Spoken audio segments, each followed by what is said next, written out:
Cliente Peppa Pig. Foi esse termo que eu vi no conteúdo esses dias e, sinceramente, me fez pensar muito. No começo, eu até entendi. Era sobre manutenção. Mas só para ressaltar, essa discussão ela não começou só sobre unha decorada versus unha limpa. Ela não foi só sobre estilo, não foi só sobre gosto, foi sobre manutenção e o tempo que a cliente demora para voltar. E aí, em vez de aproveitar esse gancho para educar, para orientar, o caminho escolhido foi outro. Foi expor, foi ridicularizar, foi chamar de porca.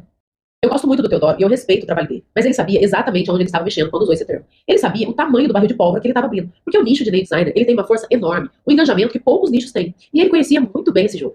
Mas a gente consegue gerar engajamento de forma muito mais saudável do que isso, sem precisar usar palavras que ofendem, que expõem e que ridicularizam. Hoje em dia, a internet está muito hostil, e eu acredito que ela pode ser um lugar muito mais cuidadoso. Porque na prática, cada cliente tem uma realidade. Tem cliente que faz a manutenção com 15 dias, tem cliente que faz manutenção com 20, e tem cliente que vem uma vez por mês, e tá tudo bem. Isso depende muito da rotina, da condição financeira, do crescimento da unha dela, e principalmente da prioridade que ela dá para isso naquele momento. A mão que chega no limite não é uma mão de uma porca, é a mão de uma mulher que trabalha, que é dona de casa, que cria filho, que tem conta para pagar, e que ainda assim escolheu estar na sua cadeira. Eu, como profissional e mentora, presto muita atenção no tipo de conteúdo que eu escolho reforçar. Porque a forma como a gente fala da cliente diz muito mais sobre o nosso posicionamento, muito mais mesmo do que qualquer técnica que a gente domina. E se a sua intenção é atrair clientes que fazem manutenção com mais frequência, então trabalhe para isso.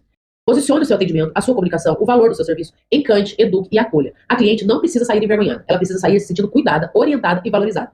Tudo que eu publico aqui, eu paro e me pergunto, isso pode ofender a cliente? Porque a gente depende dela para nossa profissão existir, e ela merece respeito, dentro e fora da nossa cadeira. E é esse tipo de profissional que eu escolhi ser, e é exatamente isso que eu ensino.